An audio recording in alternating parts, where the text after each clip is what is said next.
हम यहाँ पर PAM जो कि पल्स एम्पलीट्यूड मॉड्यूलेशन है, उसका डीमॉड्यूलेशन या डिटेक्शन जिसके बारे में बात करने वाले हैं। डिटेक्शन या डीमॉड्यूलेशन का मतलब ये होता है कि हम एक्सट्रैक्ट कर पाए या ले पाए, दोबारा रिकंस्ट्रक्ट कर पाए सिग्नल को एट द रिसीविंग एंड।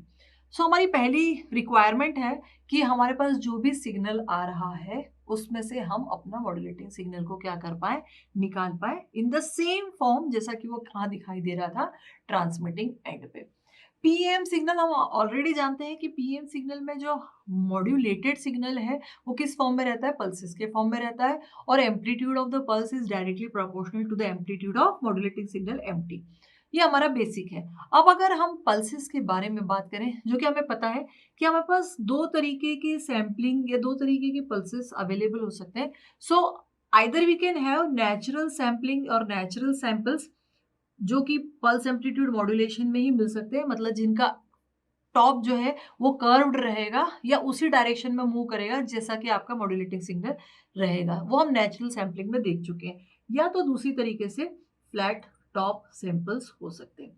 अब ये फ्लैट टॉप सैंपल्स मतलब जिनका टॉप जो रहेगा कंप्लीट फ्लैट रहेगा, और इन दोनों ही सैम्पलिंग में बेसिक जो हमारा रिक्वायरमेंट है वो एक लो पास फिल्टर है जिसकी रिक्वायरमेंट है, जिसके थ्रू हम इन सैंपल्स को वापस से हमारे मॉड्यूलेटिंग सिग्नल में कन्वर्ट कर सकते हैं। So we can have a low pass filter और इसमें हम सैंपल्ड इनपुट देंगे और हमें एक कॉन्टिन्यूअस सिग्नल का आउटपुट मिलेगा जिसे हम एमटी कहते हैं, continuous signal, MT signal, what we will obtain at the receiver. Now अगर ये नेचुरल सैंपल्स हैं, so simply a low pass filter is more than sufficient, we can use this and can get the continuous empty signal. But अगर ये flat top samples हैं, so we can have or we are having two types of process. The first process is that कि हम equalizers use करें, अभी हम इसके बारे में बात करेंगे, इक्वलाइजर्स यूज करें, और साथ ही साथ अगर दूसरा प्रोसेस हम देखें तो हम एक hold circuit, sample and hold में होल्ड सर्किट इस्तेमाल करें to detect the flat top PAM samples. तो ये हमारा जो भी है सैंपल्स, अगर फ्लैट सैंपल्स हैं तो हम पहले देखना चाहेंगे कि ये आखिर हमने फ्लैट किए कैसे थे। So simply what we did, we have taken a network, a passive network with a transfer function H J omega, जो कि हमने ट्रांसमीटर पे लिया था। ट्रांसमिटिंग एंड पे हमने क्या किया, एक नेटवर्क लिया था एच जे ओमेगा और उसमें बहुत ही स्मॉल ड्यूरेशन की पल्स dt दी थी और उन्हें हमने तब्दील कर दिया था टाउ ड्यूरेशन की पल्सेस में। और इस एच जे ओमेगा जो कि इसका ट्रांसफर फंक्शन था वो बेसिकली एक सिंक फंक्शन था जो कि साइन एक्स बाय एक्स था, और इसमें एक्स जो है, this x is nothing but it is, ये जो आपका एक्स है ये था ओमेगा टाउ बाय 2।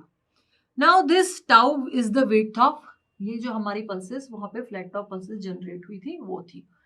हम बहुत अच्छे से जानते हैं कि जब हम फ्लैट टॉप पल्सेस या फ्लैट टॉप सैम्पलिंग की बात करते हैं तो ये हमारा एक जो नेटवर्क है जो रिक्वायर्ड है, जिसमें हम बहुत ही मिनिमम ड्यूरेशन की पल्सेस को टाउ में तब्दील कर देते हैं। तो टाउ जितना ज्यादा होगा उतना हमारे पास एम्पलीट्यूड भी हमें बेटर मिल पाएगा एट द रिसीविंग एंड। ये एक बेसिक रिक्वायरमेंट है। For that the tau must be very very less than 1 F M से इसकी जो ये हम पहले प्रूव कर चुके हैं फ्लैट टॉप सैम्पलिंग में, लेकिन टाउ इससे कम होना चाहिए। तो टाउ एक तरफ कम रखना है, एक तरफ कम रखेंगे तो क्या कम होगा कि जो हमारा जो एपर्चर डिस्टॉर्शन है, क्योंकि ये ओमेगा टाउ जितना ज्यादा बड़ा टाउ होगा उतना ही यहाँ पर आपके पास क्या होगा, एपर्चर डिस्टॉर्शन या डिस्टॉर्शन आता है जिसके बारे में हम पहले से बात कर चुके हैं। So the signal will be distorted, ये डिस्टॉर्शन होगा जितना ज्यादा बड़ा टाउ होगा। और अगर हम टाउ बहुत स्मॉल कर देंगे so it is equaling to this dt, तो फिर इस नेटवर्क की जरूरत ही क्या पड़ी। तो बेसिकली देयर इज अ, हमारे पास एक बैलेंस बनाना बहुत जरूरी है कि वो dt को टाउ में कन्वर्ट करें।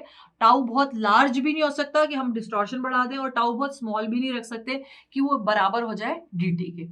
And for that a very simple process is that flat top samples को भी हम डिटेक्ट करने के लिए रिसीवर पे लो पास फिल्टर यूज करेंगे, बट साथ ही साथ उसके कैस्केड में एक इक्वलाइजर लगा देंगे। एक इक्वलाइजर सर्किट हम यूज करेंगे। अब बेसिकली क्या होता है ये इक्वलाइजर सर्किट, क्यों लगा रहे हैं हम ये इक्वलाइजर सर्किट? इसलिए लगा रहे हैं ताकि हम जो है टाउ, बिकॉज हम टाउ को बहुत स्मॉल नहीं कर सकते, क्योंकि अगर वो बहुत स्मॉल हुआ तो फिर वो तो एग्जैक्टली वही इनफाइनाइट सिमल ड्यूरेशन की पल्सेस है जो कि डिमिनिश हो जाएंगी बैकग्राउंड नॉइज में, वैसा नहीं कर सकते। और टाउ बहुत लार्ज नहीं कर सकते क्योंकि वहां पर एपर्चर डिस्टॉर्शन आ जाता है। सो हमें बीच का एक टाउ कंसिडर करना है। फिर भी अगर हम कंसिडर करते हैं तो हमें फ्लैट टाउ पल्सेस जो है रिसीवर पे एग्जैक्टली अगर रिकवर करनी है तो हम लो पास फिल्टर यूज करेंगे। साथ ही साथ एक पैसिव नेटवर्क जो सिर्फ RLC से मिलके बने होते हैं उन्हें कहा जाता है पैसिव एलिमेंट से बने नेटवर्क को। तो ये इक्वलाइजर है जिसको हम सिंथेसाइज कर सकते हैं, मतलब अपनी रिक्वायरमेंट के हिसाब से हम इसे बना सकते हैं, डिजाइन कर सकते हैं। तो वी सिंथेसाइज इन इक्वलाइजर, और वो ऐसा इक्वलाइजर होगा जो ट्रांसफर फंक्शन होगा। Transfer function is what? The output divided by input. हम एक ऐसा इक्वलाइजर सिंथेसाइज करेंगे या डिजाइन करेंगे जिसको हम लो पास फिल्टर के साथ कैस्केड में इस्तेमाल करेंगे। एक ऐसा जिसका जो ट्रांसफर फंक्शन होगा जो कि एच जे ओमेगा होगा, और which must be just opposite of H omega, जो कि किसके अपोजिट हो? एच ओमेगा के। और एच ओमेगा के अपोजिट हो इसका मतलब it must multiply the signal with sine x by x, और एक्स वही है ओमेगा टाउ बाय 2। तो किया क्या बेसिकली हमने किया ये कि अगर हमारे पास नेचुरल सैंपल्स थे तो सिंपली लो पास फिल्टर लिया, सैंपल्ड सिग्नल्स को डाला, हमें ओरिजिनल हमारा जो सिग्नल था वो रिसीव हो गया। नॉट पॉसिबल अगर नेचुरल सैंपल्स भेज रहे हैं। उसके ड्रॉबैक्स हैं कि नेचुरल सैंपल्स के टॉप जो फ्लैट नहीं होने की वजह से उनका डिटेक्शन, उनका जो ट्रांसमिशन है वहां पर नॉइज बहुत अफेक्ट करती है, एंड दैट्स व्हाई हम नेचुरल सैंपल्स जनरली यूज नहीं करते। तो कौन से सैंपल्स यूज करेंगे? पल्स एम्पलीट्यूड मॉड्यूलेटेड में हम यूज करेंगे फ्लैट टॉप सैंपल्स। अगर हम इन्हें जनरेट करना चाहते हैं so we require and network which has a transfer function H J omega, जिसकी वजह से हम उसमें sine x by x multiply करते हैं, जिसकी वजह से एपर्चर डिस्टॉर्शन क्रिएट होता है। So there is a limit कि हम टाउ को ना बहुत घटा सकते हैं ना बहुत बढ़ा सकते हैं। So what is the solution? The solution is कि हम एक नेटवर्क एच जे ओमेगा जिसे इक्वलाइजर कहेंगे, या एच कॉमा जे ओमेगा का एक नेटवर्क यहाँ पर यूज कर ले in cascade with low pass filter. तो ये क्या करेगा? वो जो पल्सेस हैं उनको एग्जैक्टली फ्लैट टॉप पल्सेस में तब्दील कर देगा, और साथ ही साथ क्या करेगा? उनको इक्वलाइज करेगा। जो भी अपर्चर डिस्टॉर्शन है या जो भी डिस्टॉर्शन हो रहा है उन्हें ये क्या करेगा? यहाँ पर नाम ही उसका इक्वलाइजर, इक्वलाइज करेगा। और ये एक फ्रीक्वेंसी डिपेंडेंट नेटवर्क होता है, इसलिए ये क्या करेगा कि हम लो पास फिल्टर के साथ कैस्केड में, तो ये हाई फ्रीक्वेंसी कंपोनेंट जो है उन सबको बैलेंस आउट कर देगा। और लो पास फिल्टर क्या करता है? सिर्फ रेंज फ्रॉम 0 to FM को पास करेगा। तो इस तरीके से व्हाट यू विल गेट, हमारे पास ओरिजिनल मॉड्यूलेटिंग सिग्नल MT जो है, अगर हम इक्वलाइजर और लो पास फिल्टर को यूज करें so we can get. So this is the first process जो कि अगर हम फ्लैट टॉप सैंपल्स यूज कर रहे थे तो इक्वलाइजर के थ्रू हम उन्हें दोबारा रिकवर कर सकते हैं, डिटेक्ट कर सकते हैं। And the second process is which is nothing but we can use an hold circuit. Flat top samples को अब हम अगर होल्डिंग प्रोसेस से, या सैंपल एंड होल्ड जिसे कहते हैं, इस होल्डिंग प्रोसेस से अगर हम डिटेक्ट या रिकवर करना चाहते हैं तो उसके लिए वी रिक्वायर वन एम्पलीफायर। जो भी हमारी पल्सेस आएंगी, first we will pass those pulses through the amplifier, and then उन पल्सेस को हम एक सैंपल एंड होल्ड सर्किट जिसमें एक स्विच लगा होगा और एक जो है आपका कैपेसिटर, ये है इसका होल्डिंग फंक्शन, ये यहाँ पे देगा और आपको आउटपुट मिल जाएगा। सो बेसिकली एक कैपेसिटर जो कि ये एक स्विच और एक कैपेसिटर के हेल्प से जो हम कर रहे हैं वो हम एक सिग्नल को क्या करेंगे? स्टेयरकेस टाइप ऑफ सिग्नल में कन्वर्ट करेंगे। इस होल्डिंग का हमें क्या एडवांटेज मिलेगा वो मैथमेटिकली समझेंगे, बट पहले हमने क्या किया?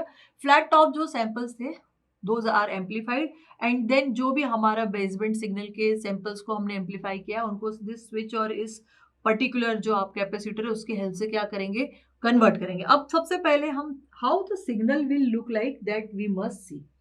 इससे हमारा एम्प्टी सिग्नल जो था कुछ इस तरीके से वेरी कर रहा था फॉर एन एग्जांपल, और हम जो पल्सेस बनाते हैं वो पल्सेस कुछ इस तरीके की थी।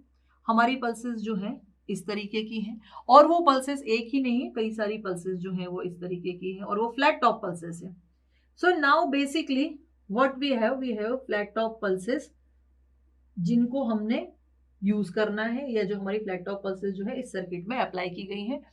Now this switch will be close every time, जब भी हमारी पल्स आएगी, और वो क्या होगा, this capacitor will be charge with the same amplitude, जो पल्स का एम्पलीट्यूड होगा।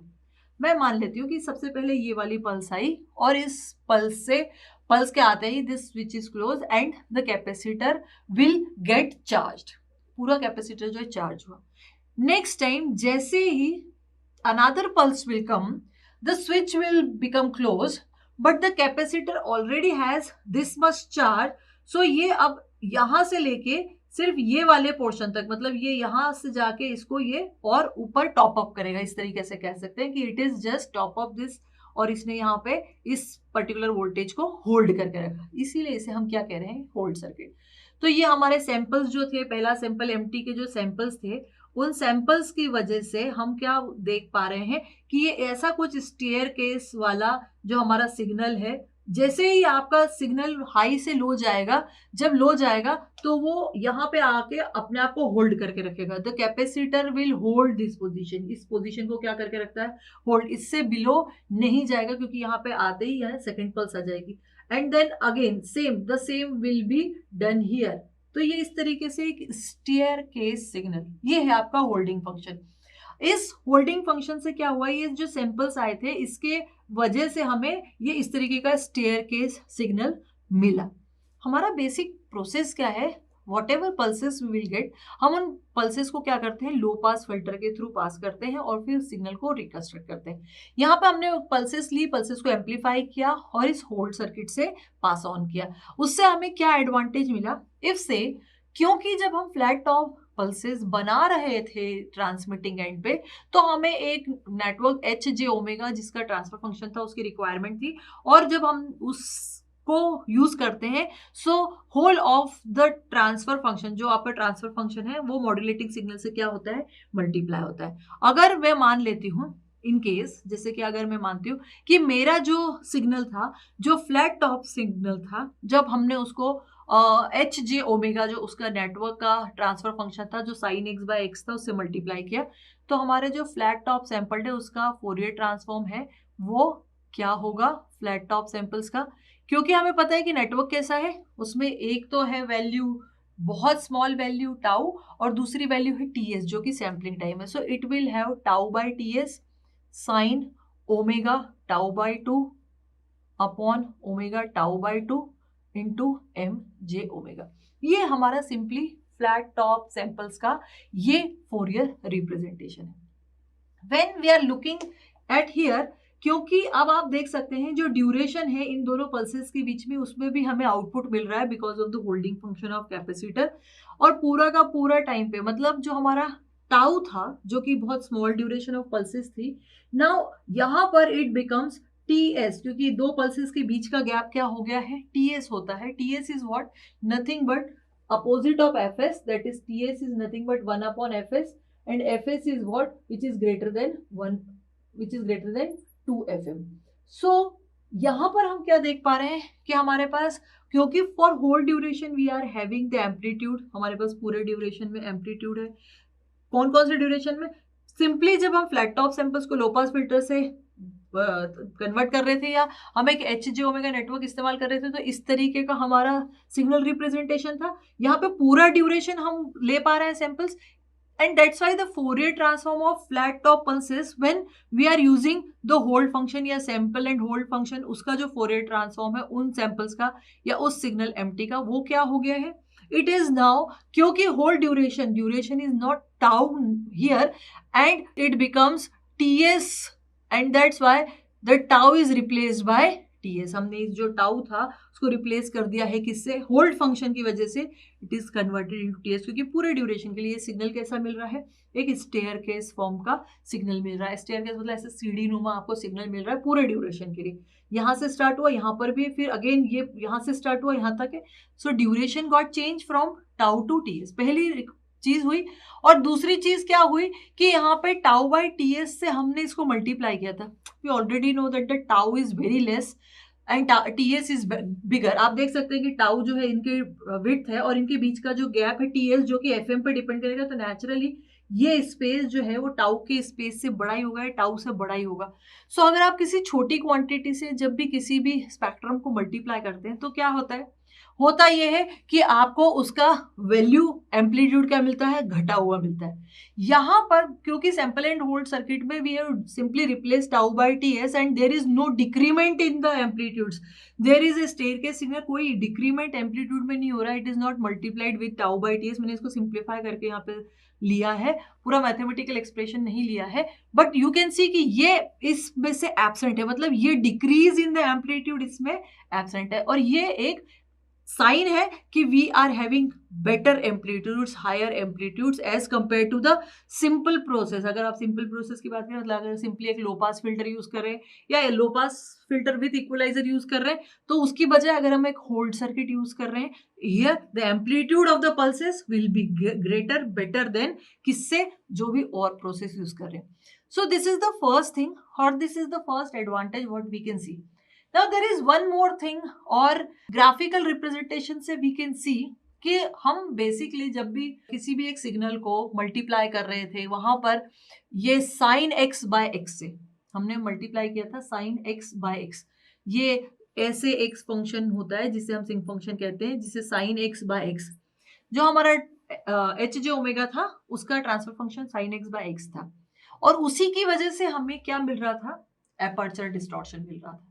तब जब हमारा x क्या था, when the x was omega tau by 2, when the omega was tau by 2, as we already know that the tau is very small, so this whole value will be small, and that's why there will be decrease in the frequency domain response, वहां पे decrease मिलेगा, और वो decrease होने की वजह से ही उसे हम एपर्चर डिस्टॉर्शन कहते हैं। बट यहाँ पर क्योंकि हमने इसमें से आप देख सकते हैं कि फुल ड्यूरेशन के लिए आप एम्पलीट्यूड ले पा रहे हैं टाउ से बढ़ के टीएस ड्यूरेशन में, it means the sine x by X में X is now replaced, X क्या हो गया है, omega TS by 2, and TS is large, TS की वैल्यू क्या है, लार्ज है। तो जो हमारा एपर्चर डिस्टॉर्शन था उसको हम थोड़ा दोबारा फिर से एक बार देखने की कोशिश करते हैं। This is in the range from 0 to FM, and this is the guard band which is provided in between these two. This is FM minus FS and this is FM plus FS and this is FS. ये आपका basic structure है, double side band suppressed career, और ये आपका वो signal, वो representation जो कि एमटी का फ्रीक्वेंसी रिस्पॉन्स है 0 to FM रेंज में, ये हमें रिक्वायर्ड है, एक्वायर करना है, निकालना है, कहाँ पे, रिसीविंग एंड पे। अगर हमने इसको साइन ओमेगा टाउ की बजाय टीएस बाय 2 और ओमेगा टीएस बाय 2 से मल्टीप्लाई किया, so mind it the amplitude will not decay instantaneously, यहाँ पर ये एम्पलीट्यूड जो है बहुत देर एफएस पे जाके यहाँ डिके करता है, and why it is decaying late, because the TS is having a higher value and that's why it can maintain the value high। और उसका क्या एडवांटेज मिलेगा, उसका एडवांटेज ये मिलेगा कि जो यहाँ पे एपर्चर डिस्टॉर्शन मिल रहा था बहुत शार्प, वो यहाँ पे बहुत कम मिलेगा। दिस इज, अगर ये इस तरीके से होता, this is what known as highest aperture, मतलब ये बहुत ज्यादा है, हायर डिस्टॉर्शन, मतलब जो फ्रीक्वेंसी डोमेन में इस तरीके का रिस्पॉन्स है जिसमें बहुत ज्यादा आपने मेंटेन करना था इस एम्पलीट्यूड को through out the range 0 to FM, आप मेंटेन नहीं कर पाए, तो वो रीजन था एपर्चर डिस्टॉर्शन का। जब भी अगर हमारे पास शेप में चेंज आता है, एम्पलीट्यूड जहां पे कम होता जा रहा है, शेप बदलता जा रहा है, उसे हम क्या कहते हैं, डिस्टॉर्शन कहते हैं। तो हम इस रेंज की बात करें, in between 0 to FM there is a very slight change and that's why it is reducing the aperture distortion. So this is what whole process is, holding process.